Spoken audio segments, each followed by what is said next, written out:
Hola y bienvenidos a este análisis profundo. Hoy, poniéndonos un poco el sombrero de analistas literarios y expertos en pedagogía, vamos a diseccionar de verdad la ciencia detrás del cambio de comportamiento que nos propone James Clear. No estamos aquí para hacer un simple resumen, ¿qué va? La idea es destripar esas fuerzas ocultas que moldean lo que hacemos a diario y entender cómo, a través de una pedagogía de pequeñas mejoras sistémicas, podemos darle la vuelta a nuestra rutina. Literalmente es como ver el código fuente de nuestra propia conducta. Y para arrancar, pongamos sobre la mesa esta pregunta súper directa, que de hecho es la misma con la que el autor nos engancha desde las primeras páginas. ¿Cómo podemos vivir mejor? Es el gran dilema conductual de todos los tiempos, ¿verdad? O sea, ¿por qué es tan sumamente fácil caer en rutinas destructivas y sin embargo nos cuesta horrores mantenerlas buenas? Y ojo a esto, la respuesta no va de tener más fuerza de voluntad, para nada. Es un problema de diseño, un fallo en el sistema, que requiere una solución pedagógica bien estructurada. Así que para que todo este marco quede clarísimo y no nos perdamos en generalidades, vamos a dividir este análisis en 5 bloques muy lógicos. Empezaremos con el poder del 1%, pasaremos a ver por qué los sistemas importan muchísimo más que las metas, luego nos meteremos en la conexión profunda entre identidad y hábitos, desglosaremos las 4 leyes del comportamiento y terminaremos, como no, con la aplicación práctica. ¡Vamos allá! Bloque 1. El poder del 1%. O lo que es lo mismo, la tesis central de toda esta obra. A ver, tradicionalmente nos han vendido la idea de que para lograr algo extraordinario necesitamos dar pasos gigantescos y hacer cambios radicales casi de la noche a la mañana. Pero la realidad matemática es otra historia completamente distinta y aquí entra este número, 37. Es alucinante. Si conseguimos mejorar, no sé, apenas un 1% cada día durante un año entero, el efecto acumulativo hace que terminemos siendo exactamente 37 veces mejores. 37 veces. Es la demostración pura de que lo que nos parece súper insignificante a corto plazo tiene un impacto absolutamente exponencial a largo plazo. De hecho, hay una cita fantástica en el libro que define los hábitos como el interés compuesto de la superación personal. Es una analogía financiera brillante. Pensemos en esto como si fuera una inversión a largo plazo. Al principio metemos un poco de esfuerzo y parece que no pasa absolutamente nada. Los cambios son casi invisibles. Pero si somos pacientes, esos pequeños esfuerzos se van acumulando hasta que de repente cruzan un umbral crítico donde los resultados estallan. El sistema nos exige paciencia antes de revelar su verdadera magnitud, pero la recompensa es brutal. Pasamos al bloque 2. Sistemas sobre metas. Aquí es donde empezamos a cambiar de verdad el paradigma. Vale, para que haya una transformación auténtica, tenemos que entender esta diferencia operativa clave entre una meta y un sistema. Es fundamental. Las metas, sinceramente, están diseñadas para quienes quieren ganar una sola vez. Ponen el foco únicamente en el trofeo, en ese resultado final y efímero. Pero los sistemas son para los jugadores continuos. Es cambiar el chip para enamorarnos del proceso, de ese ciclo interminable de refinamiento. Consiste en seguir participando en el juego con excelencia todos los días, en lugar de obsesionarnos con cruzar una línea de meta puntual. Y de ahí sale una de las reflexiones más potentes y liberadoras de todo el texto, que dice: no te elevas al nivel de tus metas, desciendes al nivel de tus sistemas. Es decir, si caemos constantemente en los mismos malos comportamientos, no significa que seamos moralmente débiles o que hayamos fracasado como personas. ¿Qué va? Simplemente significa que la arquitectura del sistema que estamos usando está rota y necesita que la rediseñemos por completo. Lo que nos lleva, claro está, al concepto estrella de este análisis. ¿Qué es exactamente un hábito atómico? Pues, pedagógicamente hablando, es una pequeña rutina, una práctica súper sencilla, pero que funciona como la unidad básica de ese sistema mayor del que hablábamos. Imaginemos los átomos en la vida real. Son invisibles, minúsculos, pero se unen para formar moléculas increíblemente complejas. Pues nuestras pequeñas rutinas diarias hacen exactamente lo mismo. Se fusionan para convertirse en el verdadero combustible de resultados verdaderamente extraordinarios. Nos metemos de lleno en el bloque 3, identidad y hábitos. La motivación central y la capa más profunda del cambio. Transitando a esta capa profunda, entramos en el terreno de la psicología y la autoimagen. Resulta que nuestras acciones están intrínsecamente ligadas a cómo nos percibimos a nosotros mismos. El enfoque definitivo jamás debería recaer en qué queremos conseguir. El verdadero cambio de conducta es, en su núcleo, un cambio de identidad. El objetivo supremo no es simplemente leer un libro, sino transformarnos en el tipo de persona que lee. No es correr una maratón, sino ser un atleta. Es un matiz sutil, pero lo cambia absolutamente todo. Y la forma en la que construimos esa identidad es fascinante. Cada vez que repetimos una acción, estamos depositando un voto de confianza en ese nuevo yo. Si estamos la cama todas las mañanas, ¡pum!, un voto para la identidad de persona ordenada. Si escribimos un párrafo al día, estamos votando por ser una persona creativa. Y si entrenamos a diario, votamos por ser alguien atlético. Así que los hábitos no son solo herramientas temporales para lograr cosas, son la evidencia irrefutable y el proceso mismo mediante el cual nos convertimos en quienes realmente queremos ser. Bien, llegamos al bloque 4, las 4 leyes. Este es el marco central y pragmático de toda la metodología. Con la identidad ya clara, observemos cómo este marco espectacularmente estructurado conecta la psicología humana con la acción directa. Para no ir en contra de nuestra propia naturaleza, el comportamiento se divide en una fase de problema y una de solución a través de 4 leyes. Las 3 primeras, hacer que la señal sea obvia, que el anhelo sea atractivo y que la respuesta sea súper sencilla, están meticulosamente diseñadas para aumentar las posibilidades de que hagamos la acción justo ahora. Y la 4ª ley, hacer que la recompensa sea satisfactoria, es la que cierra el bucle. Garantiza que nuestro cerebro desea repetir esa conducta en el futuro gracias a esa gratificación inmediata. Pura brillantez sistémica. Y por último, el bloque 5, aplicación práctica. Es hora de ver cómo implementamos todo este conocimiento en el día a día. Porque claro, la teoría es preciosa, pero sin un método táctico no sirve de nada. Necesitamos pasos exactos, y una técnica sumamente estratégica que nos propone el autor es la acumulación de hábitos. La premisa es súper astuta. Cogemos un comportamiento nuevo y lo integramos con uno viejo que ya tenemos fuertemente arraigado. Esa rutina antigua actúa como un ancla neurológica, asegurando la nueva práctica sin que nos cueste energía extra. Es un concepto pionero del investigador B.J. Fogg y nos demuestra claramente que diseñar bien nuestro entorno le da 1000 vueltas a depender de una motivación temporal. Para ir sintetizando este recorrido analítico, creo que la esencia de todo esto se resume a la perfección en la idea de esta imagen. Pequeños cambios, resultados notables. Hemos visto cómo todos los capítulos se apoyan unos en otros, desde empezar con ese 1%, pasando por crear sistemas, hasta moldear nuestra identidad con las 4 leyes. Al final, es esa acumulación incesante de alteraciones microscópicas la fuerza que inclinará la balanza de nuestra vida a nuestro favor. La consistencia, y solo la consistencia, es lo que crea la grandeza. Y para cerrar esta inmersión pedagógica en la ciencia del cambio, nos enfrentamos a una última e incisiva pregunta. ¿En quién nos queremos convertir hoy? Es el momento perfecto para auditar nuestros sistemas cotidianos, dejar de obsesionarnos de una vez por todas con la línea de meta y simplemente ir a depositar ese primer y minúsculo voto hacia nuestra identidad deseada. Porque el poder transformador ha estado y siempre estará en el dominio absoluto de lo más pequeño. Imaginemos perder la mitad del cráneo por el impacto brutal de un bate de béisbol. O sea, tener el tejido cerebral literalmente incrustado en el hueso y que la única forma absoluta de reconstruir una vida destrozada físicamente sea mediante acciones que duran, fíjate, menos de 120 segundos. Así arranca el documento que vamos a desentrañar hoy en este análisis a fondo. Bienvenidos a todos los que buscan aprender sin sentirse abrumados por tanta información. Hola, ¿qué tal? Sí, la verdad es que es un punto de partida durísimo, pero clave. Totalmente. Y bueno, la misión de hoy es aislar y comprender una estrategia muy práctica que hemos extraído de los escritos sobre hábitos atómicos de James Clear. No queremos hacer el típico resumen por encima, ¿sabes? Queremos entender la psicología profunda de lo que el autor llama la regla de los 2 minutos, para básicamente erradicar la postergación. Vamos a ver ejemplos cotidianos y cómo aplicarlo hoy mismo. Claro, y lo fascinante aquí, o sea, lo que de verdad rompe los esquemas en este documento, es que destruye por completo ese mito de la fuerza de voluntad. Culturalmente tenemos la creencia casi grabada a fuego de que el éxito requiere unos sacrificios sobrehumanos, una disciplina inquebrantable. Sí, el rollo de sufrir para ganar, no. Eso es, el famoso no pain, no gain. Pero el texto plantea un paradigma opuesto. El secreto no es machacarse, sino diseñar acciones tan microscópicas, tan ridículas en su simplicidad, que resulte biológica y psicológicamente imposible fracasar al intentarlas. Ya. Pero claro, para entender de verdad esta mecánica de lo minúsculo, tenemos que ir al origen de todo esto, porque la fuente relata una historia de resiliencia que de verdad pone los pelos de punta. Es la historia del propio autor.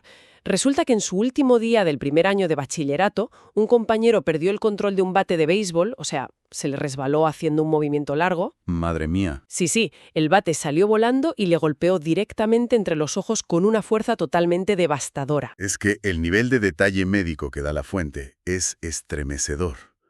El impacto fue tan violento que literalmente aplastó toda la estructura facial.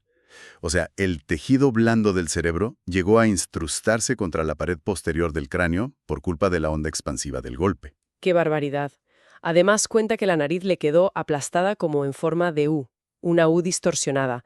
Las cuencas de los ojos se hicieron añicos, el cráneo tuvo múltiples fracturas, entró en convulsiones, dejó de respirar por sí mismo y, bueno, los médicos tuvieron que inducirle un coma a ver si podían estabilizarlo. Tela, es que es muy fuerte. Y hay un detalle del proceso de recuperación que a mí me parece puro terror. Tras salir del coma y perder temporalmente el olfato, una enfermera le pidió que se sonara la nariz para probar si podía oler un zumo de manzana. Pues al sonarse, el aire a presión se coló por las fisuras de la cuenca del ojo y empujó el globo ocular izquierdo hacia afuera. Uf, qué grima, por favor. O sea, el ojo se le salió de la órbita, literal, y se quedó sostenido fuera de la cara solo por el párpado y el nervio óptico. Una locura. Es una imagen que cuesta muchísimo digerir, desde luego. Pero, a ver, si analizamos el trasfondo de esto, esta recuperación física tan al límite, que le obligó a reconstruir funciones básicas desde cero absoluto, pues es el verdadero laboratorio donde nace su filosofía. Claro, no le quedaba otra. Exacto. Ante un cuerpo destrozado, los grandes esfuerzos heroicos son físicamente imposibles. La única vía viable es la mejora microscópica. Y aquí el texto introduce el concepto del hábito como el interés compuesto de la superación personal. El interés compuesto. Me encanta esa analogía. Es que lo explica perfecto. Trabajar para ser, digamos, un 1% mejor cada día, pues parece irrelevante en el presente inmediato. El cerebro humano no registra ese progreso a tan corto plazo, no lo ve. Pero neurológicamente, esa repetición minúscula empieza a crear nuevas vías neuronales. De ahí viene lo de atómico, ¿verdad? Eso es.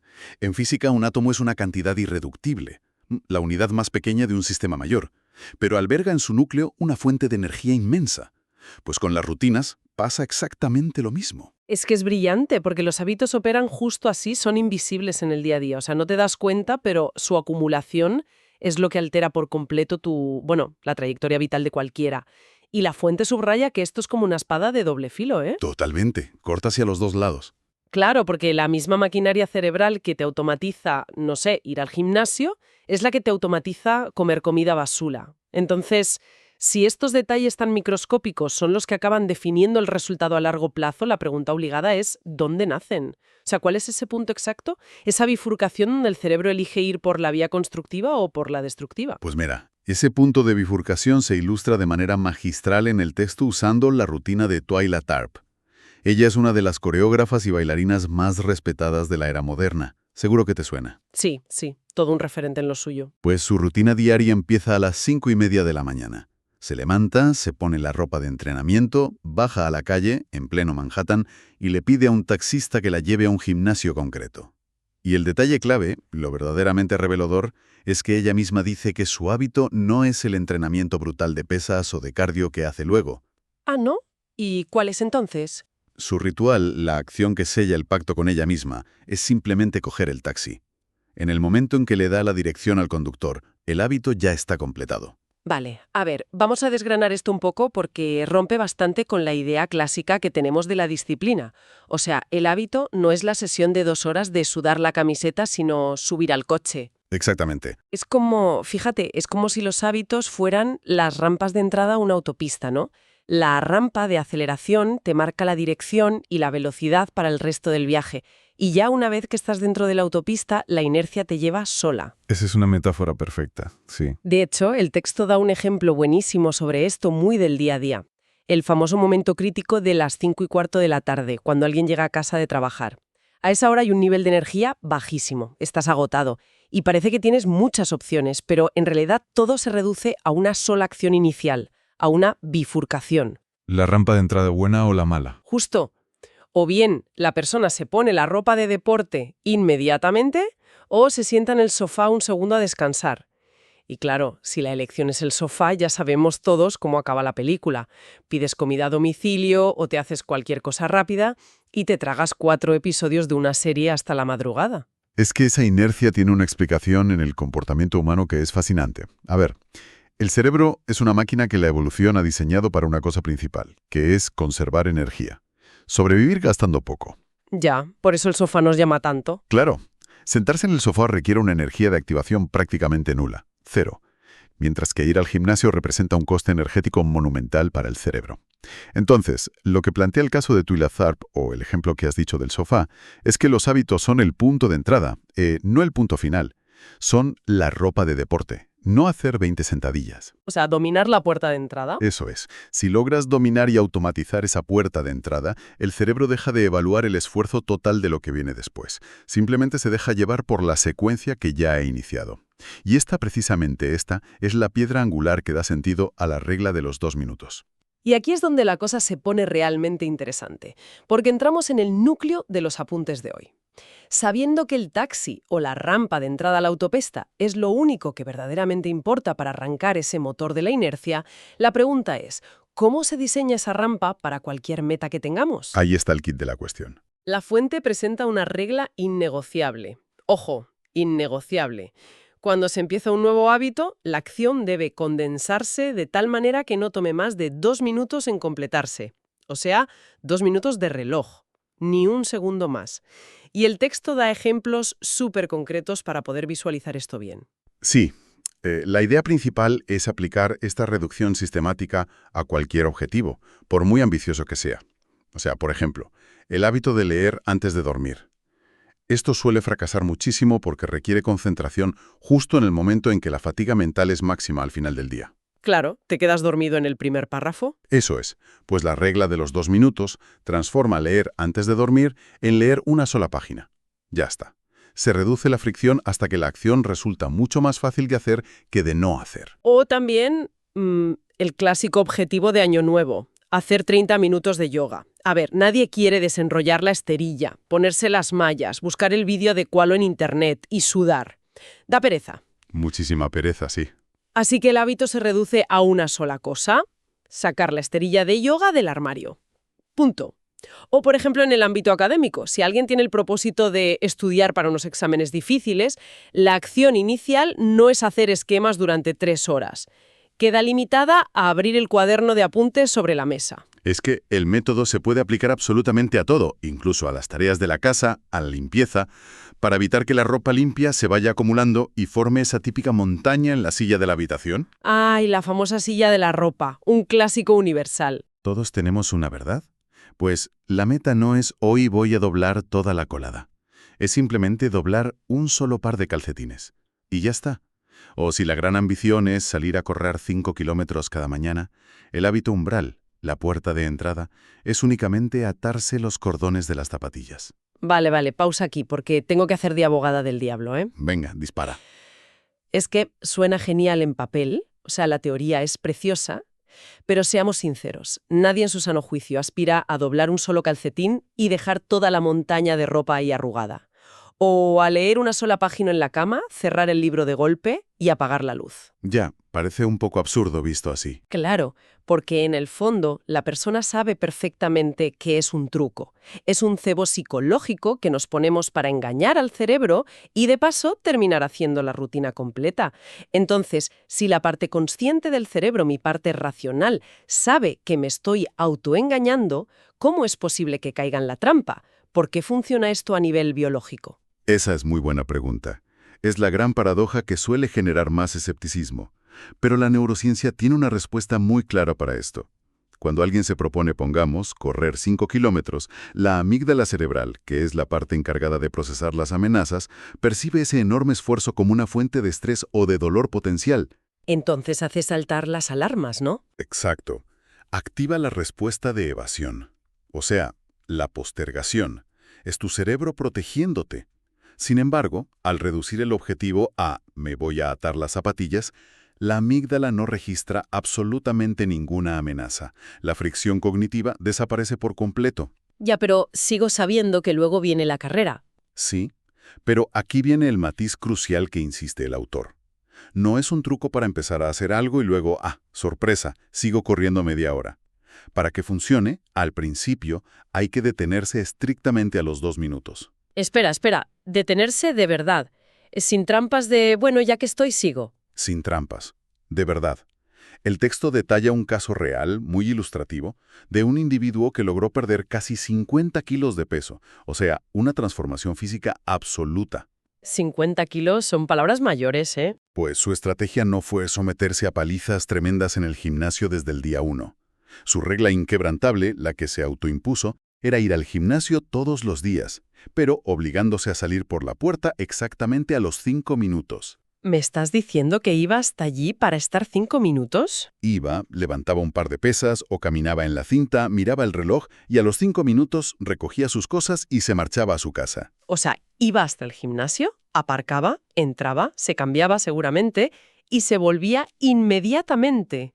A ver, a simple vista eso parece la definición literal de perder el tiempo absurdamente. Parece absurdo, sí, totalmente. Hasta que se analiza lo que está ocurriendo de verdad en el plano de la identidad. Después de unas semanas repitiendo este patrón de 5 minutos cada día, el individuo pensó, a ver, ya que vengo hasta aquí todos los días, me pongo la ropa, aparco, pues bien podría empezar a quedarme un ratito más, ¿no? Claro, ya estaba allí. Claro, el objetivo de esa fase inicial no es ponerse en forma rápidamente. Es reescribir la identidad en los ganglios basales del cerebro. Como señala el documento de forma súper tajante, hay que estandarizar antes de poder optimizar. Qué buena frase. Es que es la clave. Un minuto de lectura es objetivamente mejor que no abrir el libro nunca. Una flexión es mejor que 0 flexiones. Se trata de emitir, digamos, votos de confianza a favor de una nueva identidad, demostrándole a tu sistema nervioso que eres una persona capaz de presentarse de manera consistente a la cita. Estandarizar antes de optimizar. Me lo apunto porque es brillante. O sea, es imposible afinar una técnica de carrera buenísima si uno ni siquiera logra salir por la puerta de su casa. El simple hecho de aparecer, aunque solo sean esos 2 minutos, desactiva toda la ansiedad previa. Exactamente. Bajas las defensas. Vale, pero imaginemos que esta fase de estandarización ya la hemos superado. O sea, la nueva identidad ya está implantada y lo de atarse las zapatillas resulta automático, ya no cuesta. Pero a ver, el objetivo de fondo sigue siendo correr una maratón algún día o lograr comer de formación % saludable. ¿Cómo se escala la dificultad sin que la dichosa amígdala vuelva a disparar las alarmas y lo mandemos todo a paseo? Pues para ese paso, el documento aborda un reto mediante lo que denomina el modelado de hábitos. Es una técnica, digamos, para escalar la dificultad de una manera muy quirúrgica, dividiendo el objetivo final en fases. Y cada fase debe ser dominada primero bajo la misma regla de los 2 minutos iniciales. O sea, ir subiendo de nivel como en un videojuego, ¿no? Exacto. El ejemplo que expone el libro es el de alguien que quiere adoptar una dieta estrictamente vegana. Claro, pasar de comer carne o procesados a diario a eliminar todos los productos animales de golpe, de un día para otro, eso genera un choque cognitivo y metabólico altísimo. La probabilidad de fracaso ahí roza el 100%. Normal, porque la fricción de tener que, no sé, aprender a cocinar todo de cero, pasarte horas leyendo las etiquetas minúsculas del supermercado y además luchar contra los antojos físicos, pues eso agota la fuerza de voluntad de cualquiera en un par de días. Claro. Es que el cerebro, literalmente, se queda sin glucosa para mantener ese nivel de autocontrol tan bestia. Por eso, el modelado lo divide en escalones indoloros. La fase 1 podría ser simplemente empezar a incluir una ración de verduras en cada comida. Nada más. No quitas nada, solo añades verdura. Vale, eso es fácil. Cuando eso ya es la norma y no cuesta, se avanza a la fase 2, que sería dejar de consumir animales de 4 patas, por ejemplo la ternera o el cerdo. Una vez que el paladar y la rutina de compra se adaptan a eso, llega la fase 3, que es dejar los animales de 2 patas, como el pollo. La fase 4 elimina el pescado. Y finalmente la fase 5 ya suprime los lácteos y los huevos. Entiendo. Al avanzar poco a poco de este modo, el cerebro no percibe una privación severa en ningún momento del proceso. Exacto. El salto entre cada fase es tan pequeñito que la resistencia es mínima. Casi no te das cuenta del esfuerzo. Y es que esa resistencia, o más bien la falta de ella, nos lleva de cabeza a otro principio fundamental que menciona la fuente de hoy, que es la ley del menor esfuerzo. Es esta idea de diseñar tu entorno físico para que el camino hacia el comportamiento que deseas sea por defecto el que requiera menos energía. Porque el cerebro, como decíamos antes, es muy vago por naturaleza. Súper vago, sí. Por ejemplo, si tu objetivo es ir a entrenar, el gimnasio debería estar exactamente en la ruta habitual que haces desde el trabajo hasta casa, porque si te requiere desviarte, no sé, 4 calles en dirección contraria, pues esa pequeña fricción extra va a ser la excusa perfecta para no ir un martes lluvioso en el que encima llevas cansancio acumulado. Totalmente. Al final, el diseño de nuestro entorno moldea el comportamiento de una forma muy silenciosa. Y la belleza de esta ley del menor esfuerzo es que posee una simetría perfecta, ¿eh? O sea, se puede invertir para destruir los malos hábitos. Ah, claro, ponerlo difícil. Justo. Si la clave para instaurar una rutina positiva es reducir la fricción a cero, pues la táctica para erradicar un comportamiento destructivo es elevar la fricción hasta niveles que sean insoportables. En la literatura conductual, a esto se le conoce como crear mecanismos de compromiso. Mecanismos de compromiso. Vale. Y el texto rescata una anécdota histórica que es maravillosa, para ilustrar la potencia bestial que tiene este concepto. Está protagonizada nada menos que por el célebre escritor francés Victor Hugo. Ay, sí, la historia del encierro de Víctor Hugo es buenísima. Es el ejemplo perfecto, pero llevado al extremo, de manipulación del entorno. Es que es fascinante, fíjate. En el verano de 1830, Víctor Hugo se encontraba contra las cuerdas. O sea, había firmado un contrato jugoso para entregar la novela del Jorobado de Notre Dame, pero llevaba 12 meses enteros, un año, postergando la escritura. Procrastinando a nivel profesional. Nivel Dios. Se distraía con compromisos sociales, invitaba a gente a cenar a su casa, vamos, pues poniendo el trabajo de forma sistemática. Y claro, su editor, perdiendo la paciencia por completo, le impuso un ultimátum y una fecha límite durísima. Tenía que entregar la obra terminada en menos de 6 meses. Y ahí es cuando le entra el pánico, supongo. Ante el pánico absoluto, Víctor Hugo trazó un plan drástico. Reunió toda su ropa de calle, o sea, cada abrigo o cada pantalón presentable que tenía, se lo entregó a su asistente personal y le dio la orden estricta de guardarlo todo bajo llave en un gran baúl. O sea, le obligó a confiscar su propio vestuario para no tener más remedio que quedarse encerrado en casa. Es buenísimo. Sí. Se quedó únicamente con una bata gris así enorme que le llegaba hasta los pies. Claro, al carecer de ropa adecuada para salir a la calle, en el París del siglo XIX, que el postureo era importante, eliminó de raíz la posibilidad física de abandonar su casa y perder el tiempo en eventos sociales. La fricción para salir a la calle era insalvable, no podía salir en bata. Madre mía, qué locura. Pero funcionó, claro. Vaya, sí funcionó. Forzado por ese entorno que él mismo había manipulado, se encerró en su estudio y escribió con tal nivel de concentración durante ese otoño y ese invierno que logró terminar el manuscrito completo, atención, semanas antes del plazo acordado. Hizo que el mal hábito fuera logísticamente imposible. Es que esto pone en perspectiva toda la teoría que hemos visto. Desde las lesiones extremas del autor y las rampas de entrada a la autopista, hasta lo de dejar las zapatillas de deporte en la puerta y el famoso baúl bajo llave de Víctor Hugo. De verdad, creo que el gran mensaje de este análisis a fondo es verdaderamente liberador para quienes nos escuchan, porque destruye la culpa. Exacto. Nos quita un peso de encima. Claro, la razón por la que fracasamos en nuestras metas no es por tener un carácter débil o ser un desastre. Es un simple problema de diseño de fricción. La clave para transformar el comportamiento es manipular la escala de las acciones y el entorno físico para que iniciar lo correcto sea escandalosamente fácil y hacer lo incorrecto suponga, pues eso, un esfuerzo titánico. Se trata de coger la ambición más gigantesca que tengas y reducirla sin piedad hasta que quepa en un intervalo de 120 segundos. Y si se observa este mecanismo desde una perspectiva un poco más amplia, la genialidad de limitar el esfuerzo a 2 minutos trasciende la simple productividad diaria. A ver, leer una sola página no convierte a nadie en erudito. Doblar un calcetín no transforma una casa caótica en un palacio impecable. Desde luego que no. Pero es que el verdadero impacto no está en el resultado inmediato de esa acción minúscula. El impacto reside en la acumulación de evidencia empírica que le damos a nuestra mente. Cada vez que se ejecuta ese pequeño acto de 2 minutos, se está depositando un voto a favor del tipo de persona que uno desea ser. ¿Votar por ti mismo? Eso es. Se está demostrando a nivel neurológico que existe la capacidad real de cumplir una promesa personal. La identidad cambia por dentro antes de que los resultados sean visibles por fuera. Totalmente. O sea, la suma de esos pequeños votos acaba ganando las elecciones de nuestra propia identidad. Es una mirada, la verdad, fascinante a la arquitectura invisible que sostiene nuestras decisiones diarias. Y bueno, para cerrar el especio de hoy, hay una derivada de todo este conocimiento, que creo que merece una reflexión profunda, algo que va un poco más allá de la simple organización personal de cada uno. A ver, cuéntame. Pues mira, Si sabemos que la regla de los 2 minutos y la ley del menor esfuerzo son tan extraordinariamente efectivas para el cerebro humano, precisamente porque logran esquivar las alertas de esfuerzo, pues resulta muy evidente que no somos los únicos que conocemos este secreto, ¿no? Pensemos en el diseño de cualquier red social moderna. Uf, claro. Ahí le has dado. Es que el entorno digital está estructurado exactamente bajo estas mismas leyes de las que hemos hablado para crear fricción cero. No te piden que te sientes a ver un documental de 2 horas. Solo te piden que deslices el dedo hacia arriba durante 1 segundo para ver un vídeo corto. Un gesto que no cuesta nada de energía. Exacto.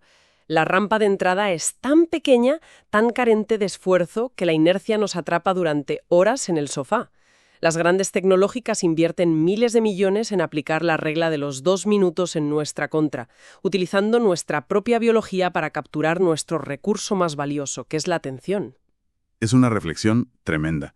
Usan nuestras propias armas. Por eso, sabiendo esto, el reto para la audiencia no es solo usar estas herramientas para crear buenos hábitos, sino preguntarse ¿qué mecanismos de compromiso, así al estilo del baúl de Víctor Hugo, podríamos implementar hoy mismo para añadir muchísima fricción a esas rampas de entrada digitales que secuestran nuestro tiempo sin darnos cuenta? Un baúl para el móvil, básicamente.